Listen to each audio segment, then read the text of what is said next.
Bismillahirrahmanirrahim. Alhamdulillahi rabbil alamin.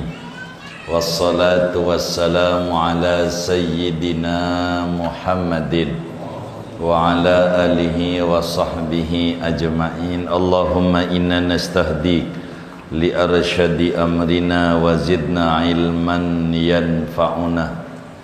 Halaman 35 baris pertama.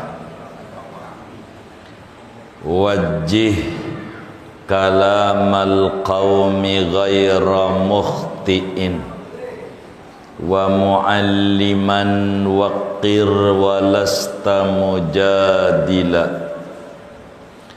Wajih, arahkanlah olehmu kalamal qaumi, akan perkataan orang-orang sufi, ghaira mukhti'in, padahal tidak menyalahkan, wa mu'alliman waqir, dan kepada guru waqir agungkanlah olehmu, walasta mujadila, dan tidaklah kamu yaitu orang yang mendebat. Wallahu a'lam bissawab. Segini. Saudara sekalian yang mulia, malam hari ini kajian kita mau menutup pembahasan adab-adab ilmu, adab-adab orang yang menuntut ilmu, dan adab-adab ulama.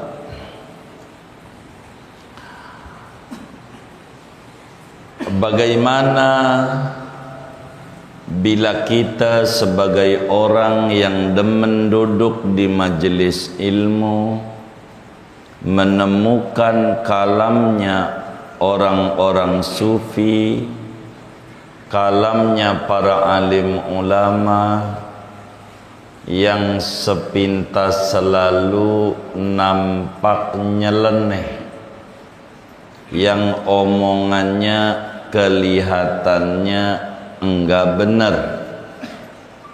Apa sikap kita orang yang ngaji supaya ilmu kita manfaat, derajat kita tinggi, dan supaya kita hasil maksud orang ngaji? Maka kata yai kita, wajih kalamal qaumi ghaira mukhti'in.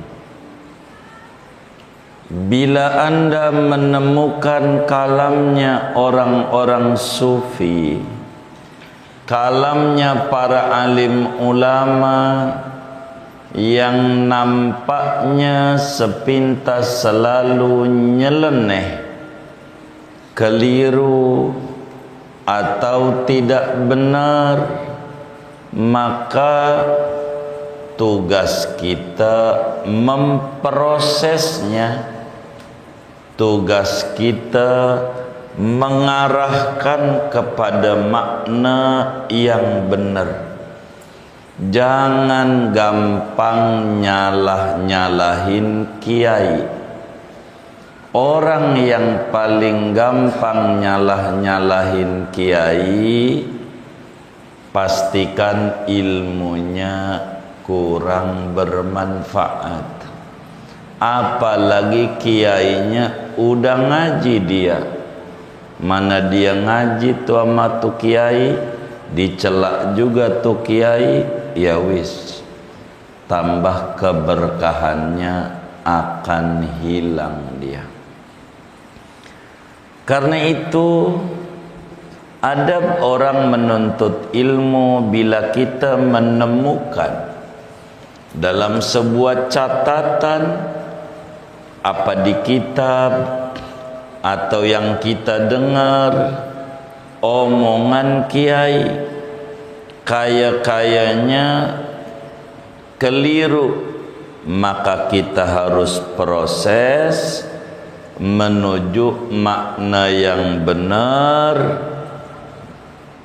dan kita jangan nyalahin kiai.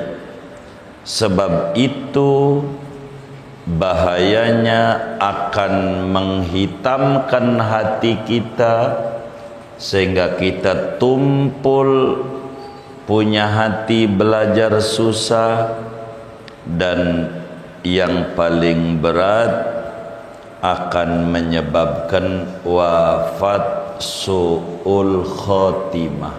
Na'udzubillah min dalik. Seringkali orang-orang sufi itu kalau ngomong kelihatannya asal saja, tapi maknanya dalam. Contoh, Imam Junaidi al-Baghdadi radhiyallahu anhu sufi besar, makamnya di Baghdad, dan torekat sufi, kajian-kajian tasawuf lebih banyak merujuk pada asal mula kalam-kalamnya Imam Junaidi al-Baghdadi.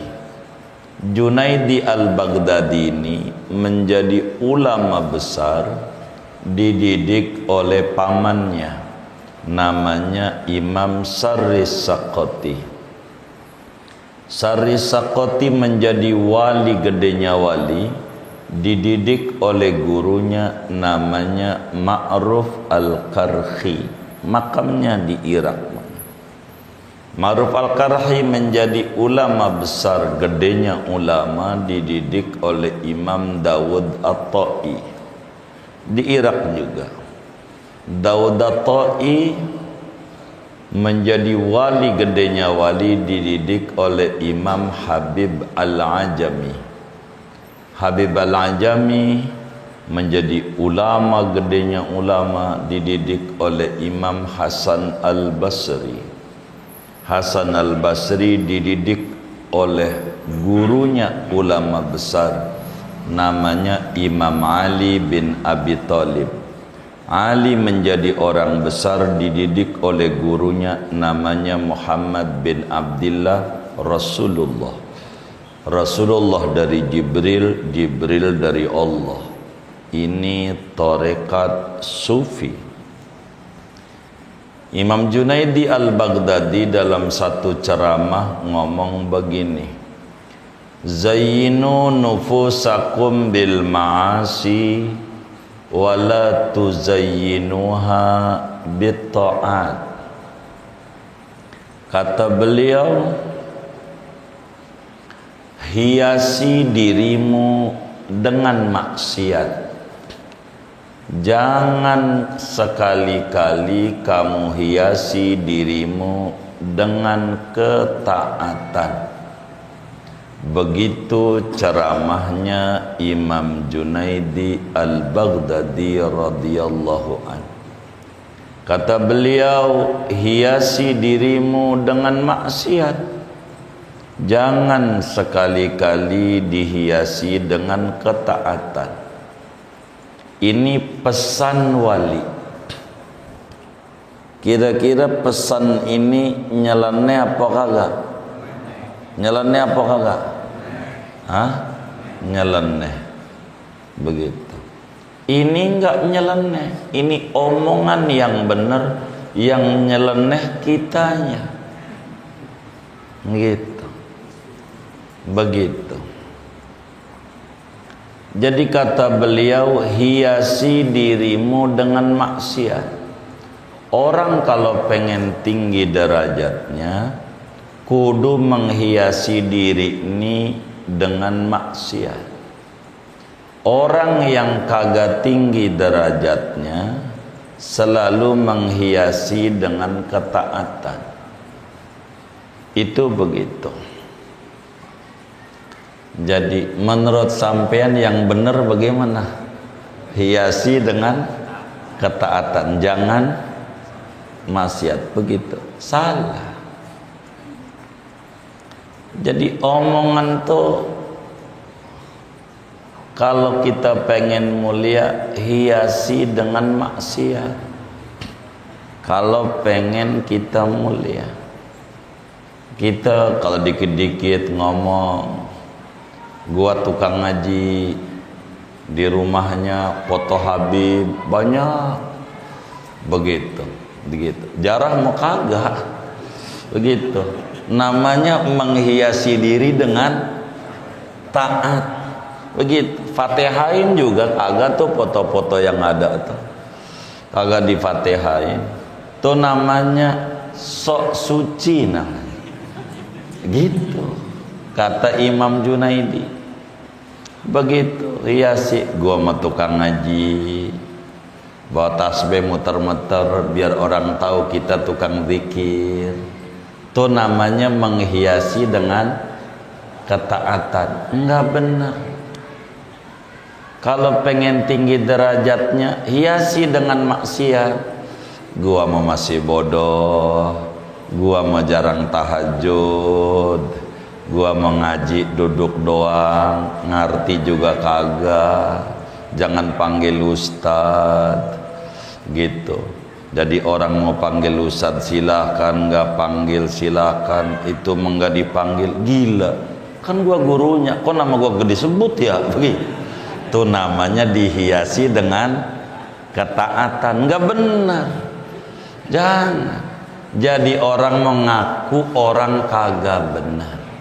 Jangan ngaku-ngaku jadi orang bener. Jangan.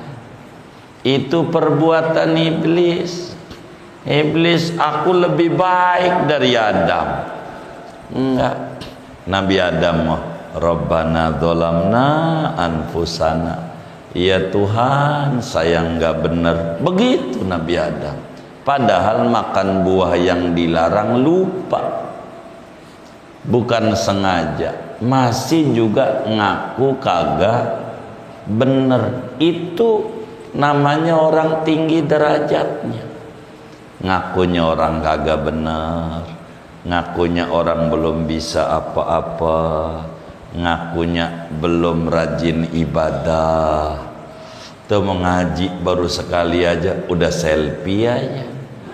Begitu. Jadi kata Imam Junaidi, kalau pengen tinggi derajatnya, hiasi dengan maksiat. Ngaku jadi orang nggak benar, ngaku jadi orang yang nggak rajin ibadah, ngaku orang yang kagak rajin puasa, ngaku jadi orang yang kagak rajin baca sholawat, ngaku jadi orang orang biasa. Itu bakalan tinggi derajatnya dibanding orang gua gitu loh. Gitu tuh, tukang ngaji, anak kiai, ini apalagi dah begitu. Ngapain banggain ketaatan? Begitu maksudnya. Kalau pengen tinggi mah harus i'tiraf, ngaku masih kurang ibadah, masih doyan maksiat. Hiasi dengan maksiat maksudnya akui diri kita orang yang belum benar. Kalau pengen tinggi derajatnya, makanya kita mau ngaji, mau baca sholawat, mau tahajud, mau puasa, emang apa? Masih belum benar. Begitu. Jangan ngaku orang paling benernya aja. Begitu. Itu namanya nggak benar. Maksudnya begitu. Bukan maksudnya lo nyolong, lo ngomongin orang, hiasi dengan maksiat, lu mabok. Bukan begitu maknanya, bukan begitu. Jangan hiasi dengan taat, lu jangan sholat, bukan itu maksudnya. Makanya wajih kalamal qaumi ghaira mukhtiin, proses omongan-omongan para wali enggak usah salahin. Begitu mereka punya omongan kelihatannya nyeleneh, sebetulnya bener omongannya. Begitu bener omongannya wali. Begitu ada kiai bilang, saudara, siapa yang hadir ini yang masih ngerokok ngacung, maka pada ngacung banyak, yang nggak ngacung segelintir orang. Kata tuh kiai, wih pada ngerokok semua. Kata kiai, biar ente paham nih, yang pada tukang ngerokok nih, walaupun ente rajin ngaji, kitab hafal, Hidayatul Adqiyah hafal, Quran hafal 30 juz, kitab ngelotok, kalau masih ngerokok mah haram jadi imam. Kata kiai, maka kita jangan salahin tuh kiai, jangan. Wajih kalamal qaumi, pikirin dulu proses. Emang apa tuh kayak ngomong kalau masih ngerokok harus jadi imam? Iya, kalau mau ngimamin matiin dulu. Kalau mau ngimamin mah diapain? Matiin dulu. Begitu. Jangan sholat ngimamin sambil ngerokok, itu mah kagak sah. Kagak sah ngimaminnya. Sah enggak? Kenapa? Lagi ngerokok ngimamin. Begitu maksudnya tuh kiai, maksudnya begitu. Jadi kalau ada kiai ngomong, jangan langsung nyalahin, pikirin dulu.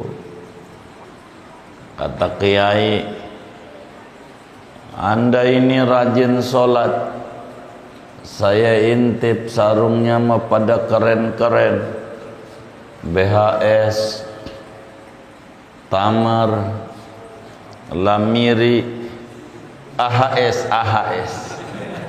sarungnya begitu. Kata tuh kiai, tapi biar ente paham, biar sarung ente nih bagus-bagus, mahal-mahal, sholatnya kalau ente jadi makmum, sementara imamnya gajah duduk, kagak sah sholatnya, kagak sah. Itu jangan, ini kiai menghina sama sarung saya, bukan. Tuh yang ngimamin bukan orang, tapi gajah. Kalau imamnya gajah duduk, bukan pakai sarung, bukan. Jadi kalau omongan kiai itu punya omongan, itu harus dipikiri, jangan langsung nyalahin. Ada kiai, gedenya kiai begitu, ditanya sama orang-orang, ada yang nanya, kata tuh orang, kiai, apa hukumnya mendoakan orang yang mati? Kata kiai jawab, haram hukumnya mendoakan orang mati. Itu banyak kiai-kiai pada datang sama dia, Dikata kiai ini sudah kena virus Wahabi. Datang orang kiai-kiai ke rumah dia. Yai, saya dengar ini rekamannya. Yai kata haram mendoakan orang mati. Dalil dari mana? Kata Yai, nggak usah dalil tinggi-tinggi, doain orang mau biar sehat, panjang umur, murah rezeki, begitu. Jangan doain orang mati. Jangan, haram. Begitu. Lagi bisa ditonjok. Oh begitu. Iya, makanya jangan nyalahin sama kiai. Kalau kiai ngomong tuh dipikirin dulu. Wajih kalamal qaumi ghaira mukhtiin. Proses omongan-omongan orang-orang sufi jangan nyalahin. Dulu di zaman Imam Mansur Al-Hallaj radhiyallahu an, ada kiai ceramah di atas panggung, luar biasa ceramahnya. Tuh kata kiai ceramah, saudara-saudara, begitu kata dia, Tuhanmu yang besar menurutmu, kalau kamu pengen tahu, ada di bawah kaki saya. Begitu kiai ceramah. Ceramah dalam bahasa Arabnya, Rabbukumul a'la tahta qadami. Begitu kiai ceramah. Tuhanmu tuh yang besar ada di kaki saya. Begitu. Ntar lagi ceramah di kampung lagi begitu. Akhirnya dibunuh itu kiai. Dikata murtad karena Tuhan nama kakinya, tinggian kakinya tuh kiai. Ini kagak benar. Maka adalah ulama Imam Bishr Al-Hafi, Haris Al-Muhasibi mendengar ini kiai dibunuh. Udahlah, mati tuh kiai, kubur. Ditanya kenapa dibunuh, dia ngomong di sela-sela pidatonya, kata dia, Tuhan kita yang besar di bawah kaki dia. Kurang ajar enggak? Begitu kata Yai Bishr Al-Hafi Haris Muhasibi. Bentar dulu, ini Yai ini ngomong di mana? Di kampung anu. Anterin saya. Dianterin. Ini kampungnya nih. Saya bukan kampungnya. Yang kiai itu ngomong. Di mana percisnya? Di panggung. Iya, panggungnya sebelah mana? Begitu. Ini kampungnya, Bapak masuk ke dalam. Begitu akhirnya masuk. Ini tempatnya. Ini lapangan. Kiai ngomongnya yang dia ngomong. Oh, percis ngomongnya. Iya, ini panggungnya sebelah mari. Gali, gali. Suruh digali. Digali. Ada emas di bawahnya. Emas banyak. Kata Yai, di mana lagi dia ngomong? Kampung anu, antar saya. Antar lagi kampung. Ini kampungnya. Percis ngomongnya di mana? Diunjukin lagi. Panggungnya di mana? Gali. Ada emas. Di mana dia tempat ada emas. Begitu. Ini nggak salah ya ini ngomong nih. Entenya nggak paham. Ente kan yang di otaknya duit mulu. Kalau ente mau duit di bawah kaki saya maksudnya. Ente kan Tuhannya duit. Begitu. Kalau nggak punya duit puyeng. Begitu. Begitu. ada di bawah kaki dia. Kiai itu ngunjukin ente kalau mau duit, ente dikit-dikit yang dipikirin bukan Allah, bukan Allah, tapi duit mul. Mau tidur duit mul. Itu di bawah kaki saya kalau mau duit. Begitu maksudnya. Enggak ngomong Allah. Terus bagaimana? Ya udah kadongan udah dibunuh, ya kagak bisa hidup lagi. Maka mestinya jangan main keroyok. Wajih kalamal qaumi ghaira mukhtiin. Jangan salahin dulu. Cek dulu apa yang dimaksud oleh tuh kiai. Kalau udah mati begini repot. Begitu. Jadi kata Imamul Haddad di dalam qasidahnya, beliau bilang wasallim li ahlillahi an kulli mushkilin ladaika ladaihim wadihun bil adillati. Kalau wali-wali Allah udah ngomong, jangan salahin, terima aja dulu, pikirin. Keliru menurut kita, tapi menurut mereka jelas dari dalil-dalil agama yang nyata. Jadi kalau kita tukang ngaji, jangan gampang nyalahin orang. Kata Sayyid Muhammad Al-Maliki radhiyallahu an, mata tasa'a ilmul mar'i qalla inkaruhu 'alan nas.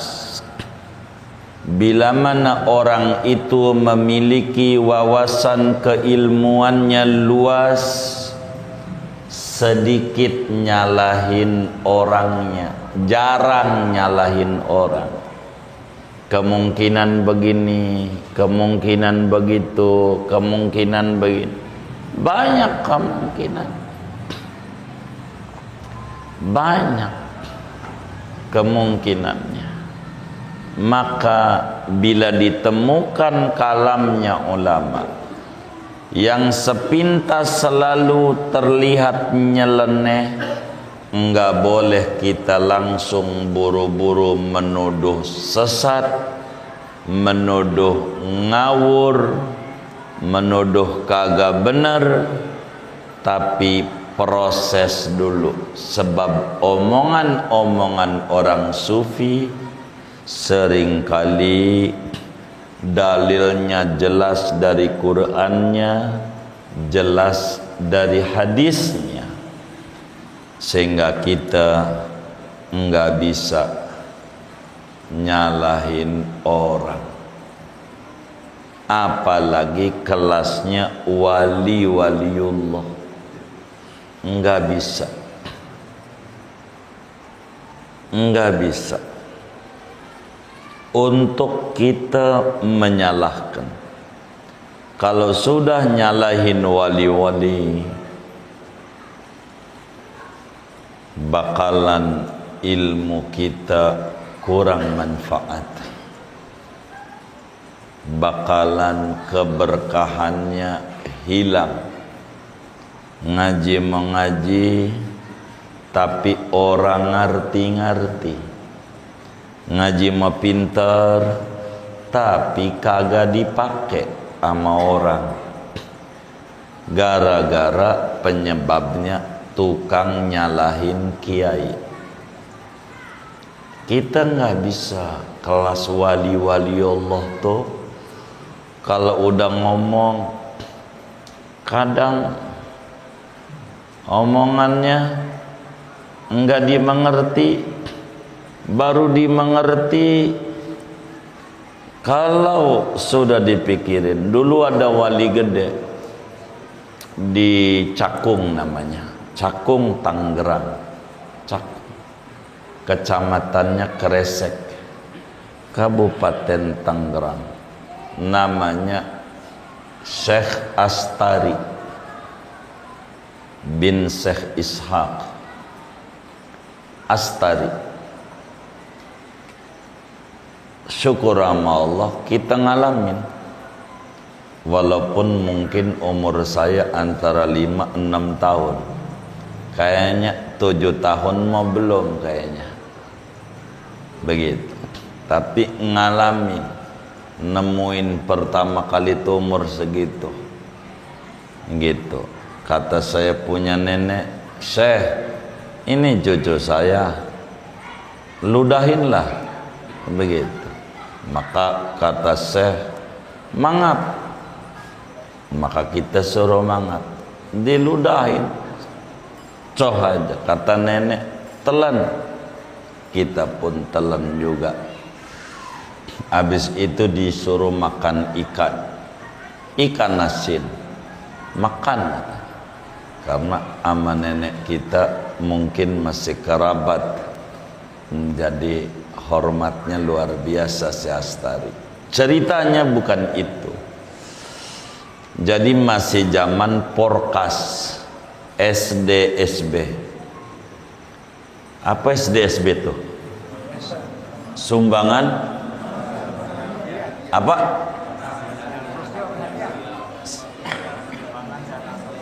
Oh, sumbangan dana sosial berhadiah. SD begitu. Air ratib, sumbangan sosial berhadiah air. Jadi zaman masih Porkas, artinya kita pun udah SMP,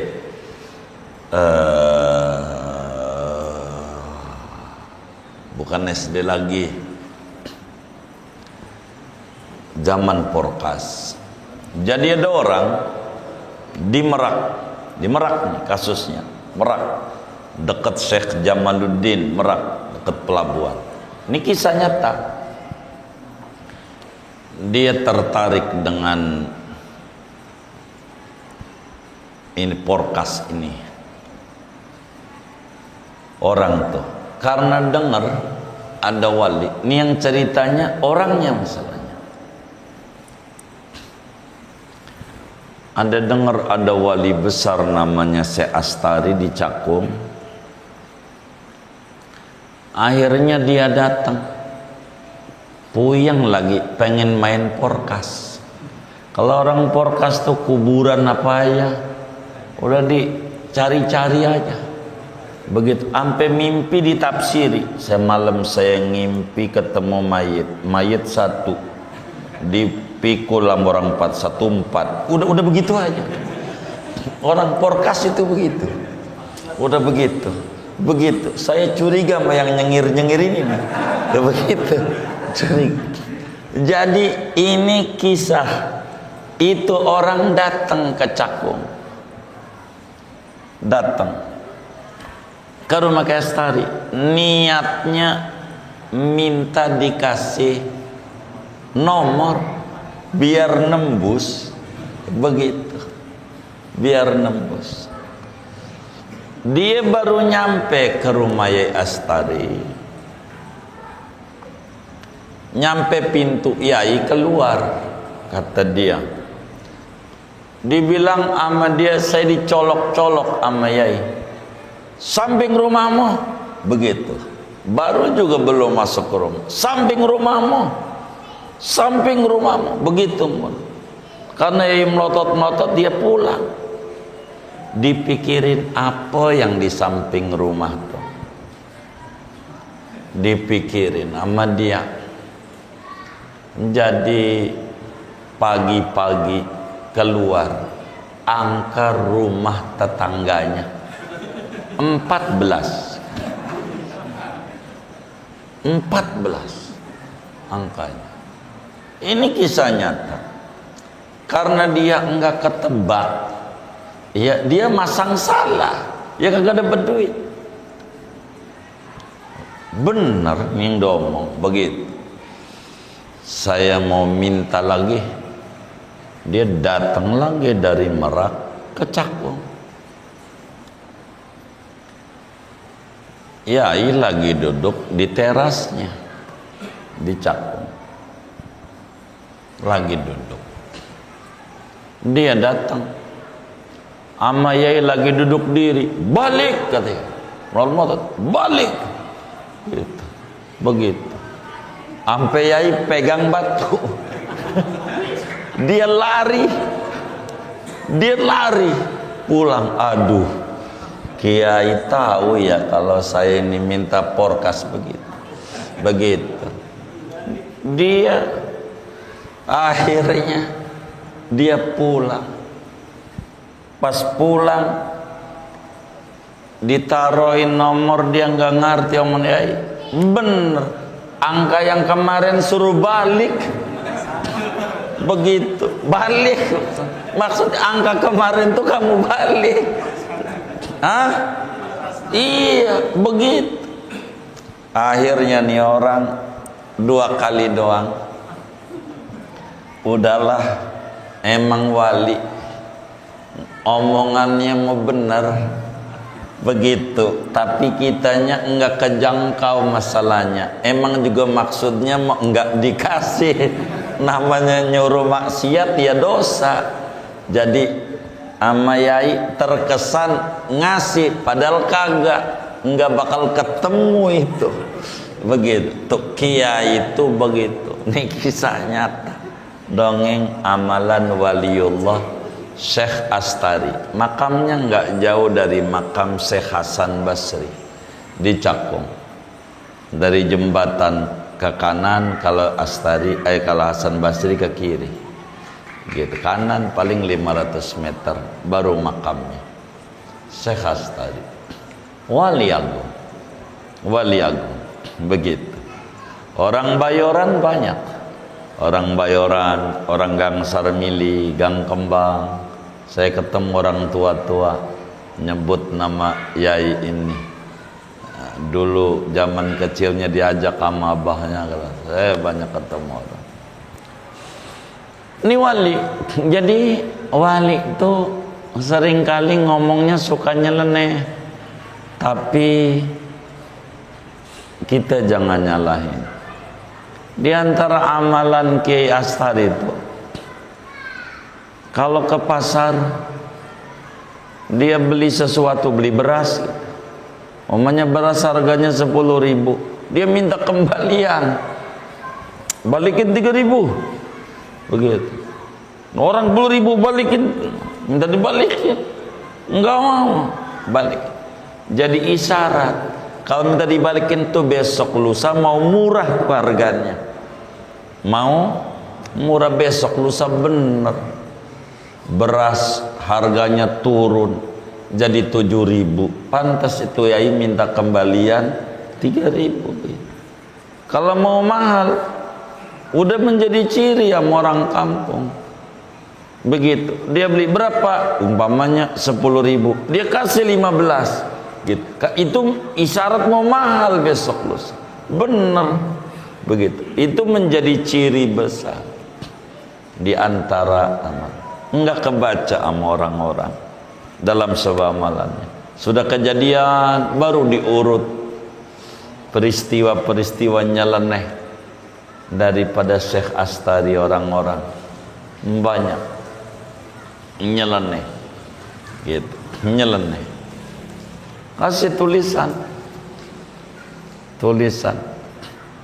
begitu.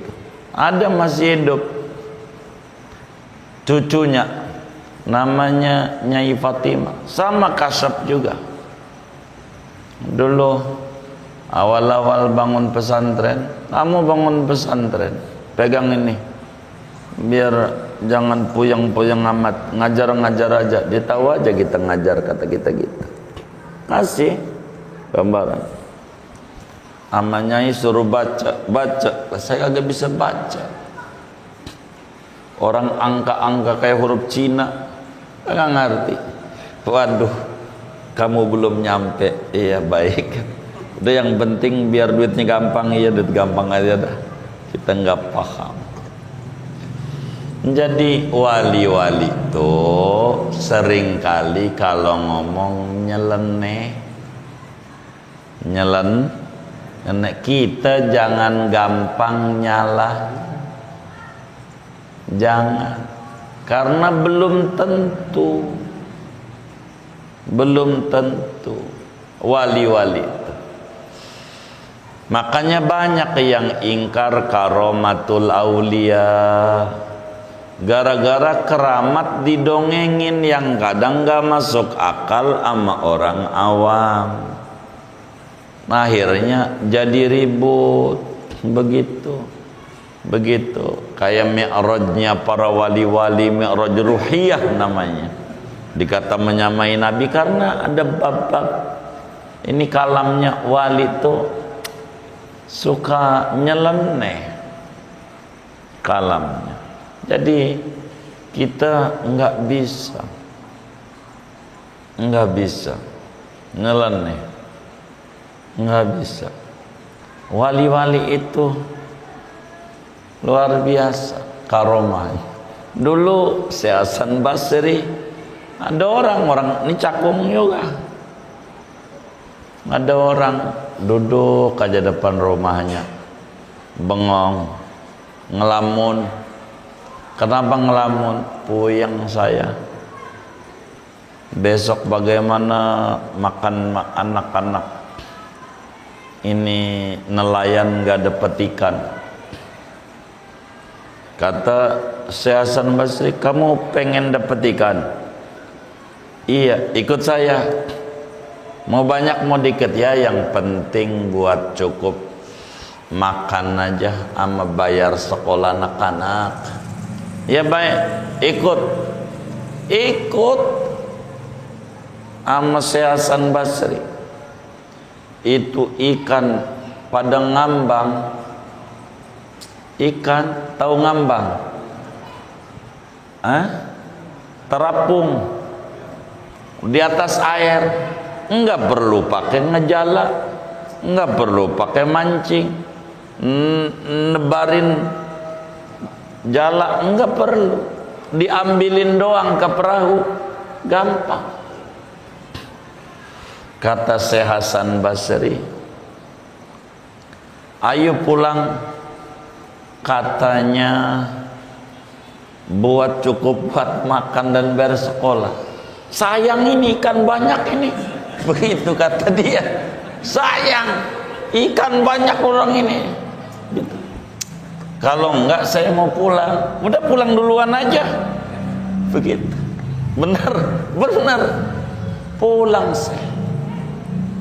Ini orang kagak pulang-pulang sampai 2 minggu. Begitu, enggak pulang. Begitu, 2 minggu baru pulang. Dipikir dia nelayan di laut Tenara, dipikir. Dibawa, kagak, di pantai selatan. Dibawa sama Syekh Hasan Basri, wali. Begitu, dibawa pantai selatan sampai dekat Parangtritis. Dibawanya. Lah dia kagak bisa pulang, begitu lama. Akhirnya ikan banyak ya dijualin, nggak punya juga ujungnya. Begitu. Dipikir nelayannya di Laut Tenara, kagak, dibawa Syekh wali. Tuh begitu. Jadi kalau dibilang secukupnya, cukupnya. Begitu. Diuji, katanya bercukup ngelihat banyak goyang. Gitu berarti pura-pura doang, secukupnya tuh pura-pura. Wali itu begitu. Jadi tingkah pola wali enggak bisa diukur sama kita. Begitu. Wajih kalamal qaumi ghaira mukhtiin. Bila kita mendengar omongan wali yang nampak nyeleneh, jangan buru-buru nyalahin. Proses dulu, pikirin dulu supaya hati kita enggak rusak, pikiran kita enggak bebel, supaya mati tidak su'ul khotimah gara-gara nyalahin wali. Siapa kita? udah nyalahin wali aja begitu. Enggak boleh. Ama wali mah kudu hormat, kudu takzim. Doa, wa mualliman waqir walasta mujadila.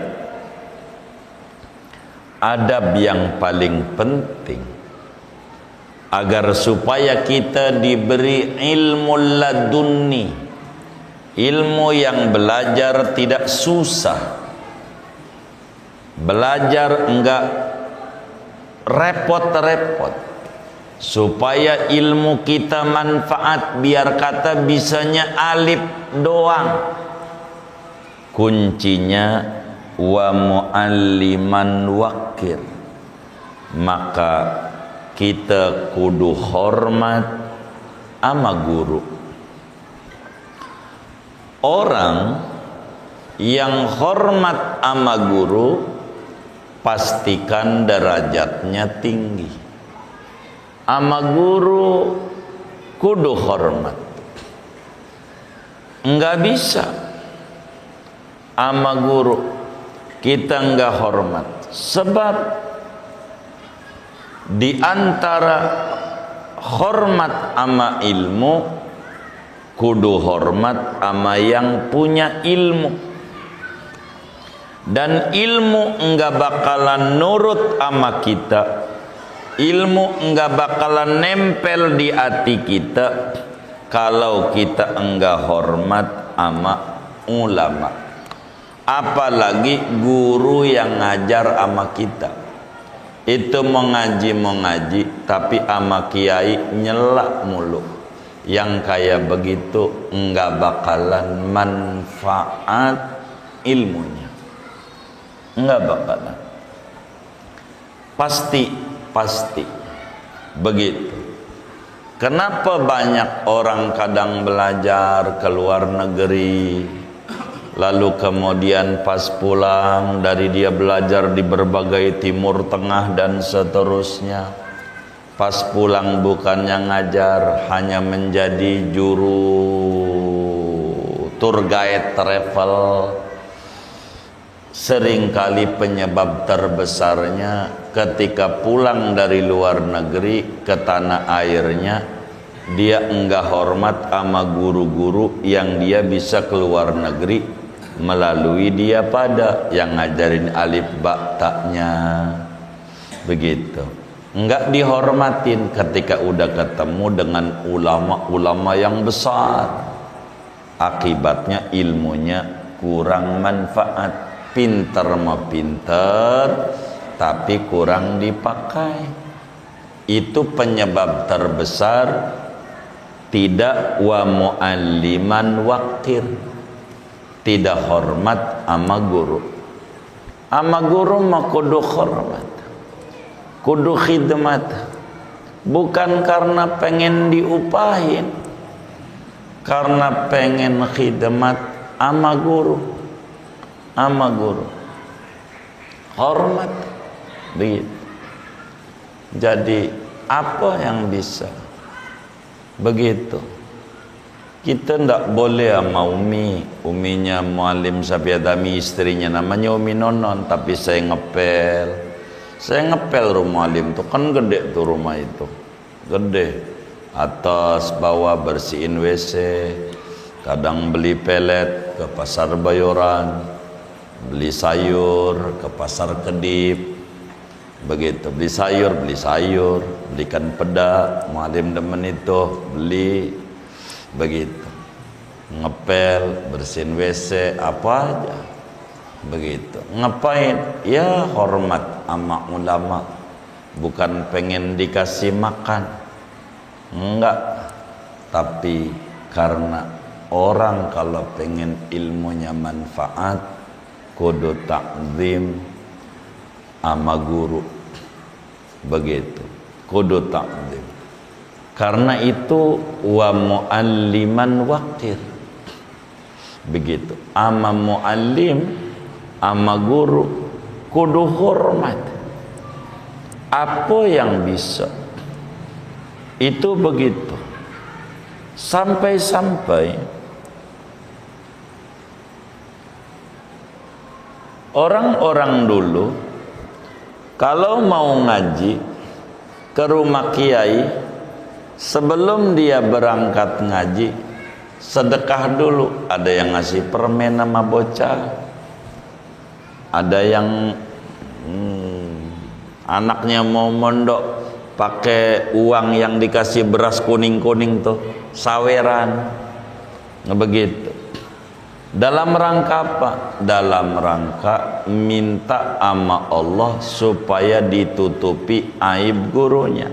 Sampai ada yang doa, Allahumma astur aiba muallimi anni wala tudhib barakata ilmihi anni.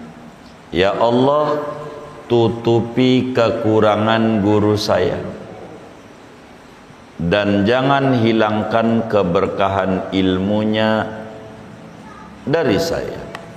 Jadi bila ada yang kurang, kita nggak mau lihat yang kurang. Manusia mau punya kekurangan, nggak ada yang sempurna kecuali pangkatnya Nabi.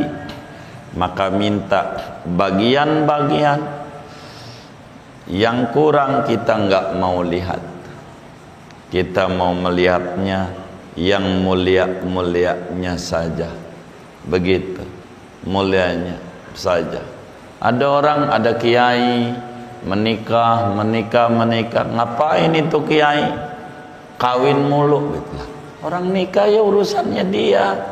Begitu. Lagi juga dia nikah, tuh kiai, ngapain kita celak? Kalau kita nggak mampu, orang bini aja kita merengket, ya nggak bisa disamain atau mau tuh kiai, kan begitu. Biarin urusannya ya. Kita mau bukan urusan kita. Urusan kita mengaji, ngabdi, begitu. Urusan yai, begitu. Supaya tidak hilang keberkahan ilmu kita. Bagian-bagian kita nggak perlu ikut. Begitu. Begitu. Ada kiai masuk bar, ya biarin. Kita nggak paham.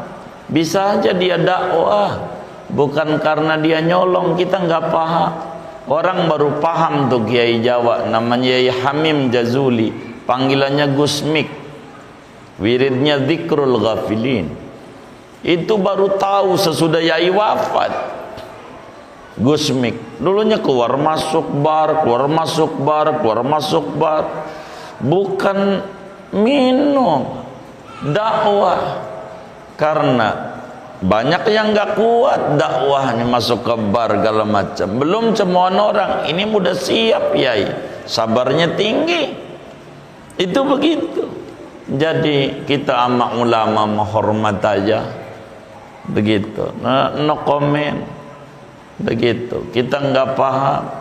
Andai ada kita lihat mata kepala kita dia mabok, bisa aja siang mabok malamnya dia taubat. Lagi ilmu taubat dia tahu, syarat taubat diterima dia tahu. Jangan-jangan dia malam taubat nangis sama Allah. Kita nggak tahu, kita masih nyela aja. Kita nggak paham. Maka orang kalau ilmunya pengen manfaat, waqir mu'alliman, maka dia kudu takzim kepada ulama, kepada guru. Biar kata dia guru SD, jangan mantan guru gua waktu SD, pakai mantan, enggak berkah. Begitu, enggak berkah, enggak berkah. Begitu, enggak ada kata mantan. Mau guru SD, mau guru apa, udah guru, udah hormat aja, udah guru. Begitu. Guru alif-alifan, iya, tanpa alif-alifan kita gak bisa ngerti alif beneran. Begitu, udah hormat aja. Gitu. Dia mantan guru Iqra, saya jangan pakai mantan. Dia guru saya belajar Iqra sama dia, nggak apa-apa. Hormat sama kiai. Jangan nggak hormat. Kalau orang nggak hormat sama ulama, habislah dia. Kurang barakah ilmunya. Orang kalau pengen barakah ilmunya, hormat sama ulama. Apalagi ulama itu guru dia, guru kita. Kita ngaji sama dia, udah hormat aja. Karena keberkahan itu tidak bisa dibeli, tapi keberkahan itu diupayakan.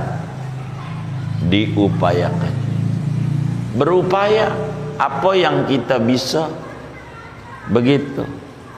Jadi disebutkan bukan murid yang baik, murid yang bangga-banggakan gurunya.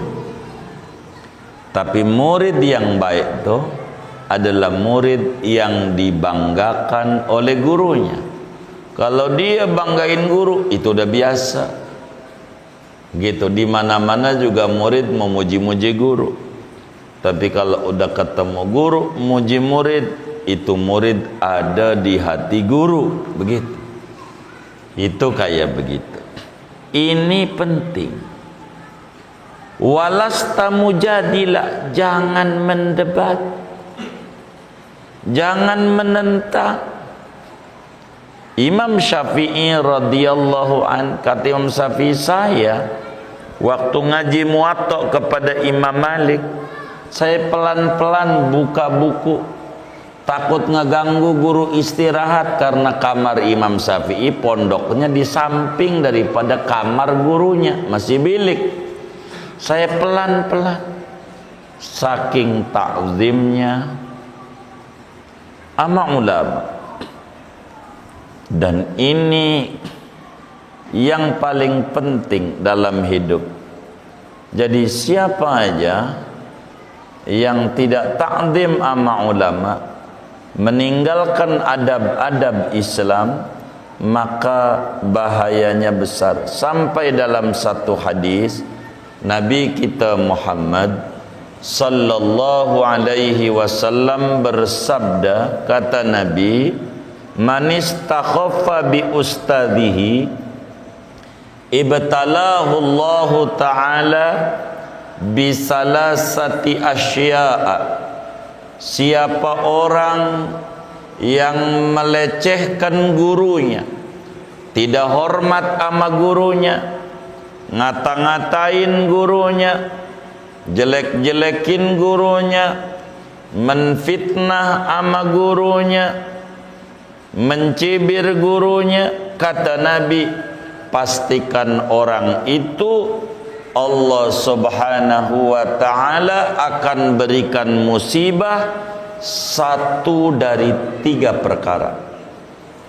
Musibahnya, orang yang menghina gurunya, tidak ta'zim sama gurunya, tidak hormat sama gurunya, jelek-jelekin sama gurunya, musibah yang akan ditimpakan oleh Allah kepadanya 3 perkara. Apa itu? Pertama, nasya mahafidha, dia bakal lupa hafalannya, hafalannya cepet hilang, kurang kuat hafalannya, bebel, ngapal enggak bisa-bisa, enggak gampang ngapalnya. Itu penyebabnya kurang hormat sama guru. Yang kedua, kata Nabi, wa kalla lisanu, lidahnya tumpul. Pinter, mau kata orang pinter, tapi enggak diorangin. Kata orang pinter, dia dulu mondok tuh, mondok doang, tapi ama orang kagak dihormati. Itu penyebabnya kurang hormat ama gurunya. Jadi orang sebut dia pinter, tapi kebelingar, enggak diorangin. Ketiga, waftaqara fi akhirih, ujungnya susah hidupnya, enggak barakah, enggak barakah. Jadi orang kalau pengen barakah, dia kudu takdim ama guru, dia kudu hormat ama guru, dia jangan mendebat guru, jangan ngebuli, nyinyir, ngata-ngatain, enggak boleh. dalam agama, no comment. Kalau ulama, saya zaman dulu ada kiai jadi wapres, jangan ngata-ngatain kiai masalahnya. Jangan, kiai ente jangan ngata-ngatain, ini ulama masalahnya, bakalnya bahaya, repot. Tapi enggak ada tapi, no comment. Ulama enggak boleh menghina, jangan, dilarang. Kalau mak kiai kudu hormat aja, sama ada kita udah ngaji sama itu kiai, sama ada kita belum ngaji sama itu kiai. Kalau ama disebut ulama mah kudu hormat aja. Biar apa? Biar kita dikasih gampang rezekinya sama Allah. Dua, biar lidah kita tidak tumpul, biar kata bisa tahlil doang tapi dipakai sama orang. Walaupun kita timbang bisa tahlil doang, bisa ratib doang, dipakai sama orang. Bisa baca maulid doang, dipakai sama orang. Begitu. Dan biar kita daya ingatnya kuat. Begitu. Sebab itu diantara ilmu agar supaya kita dikasih tinggi derajatnya. Walasta mujadilah, jangan menentang, enggak boleh sama ulama, sebab bakal hancur kita. Hormat aja sama kiai, hormat aja, sebab ini kunci keberhasilan orang belajar. Segini nih kajian kita selesai. Wallahu a'lam bishawab. Ada yang ditanya mungkin dari materi ini atau di luarnya, sebelum doa dipersilahkan. Wallahu a'lam. Alhamdulillah.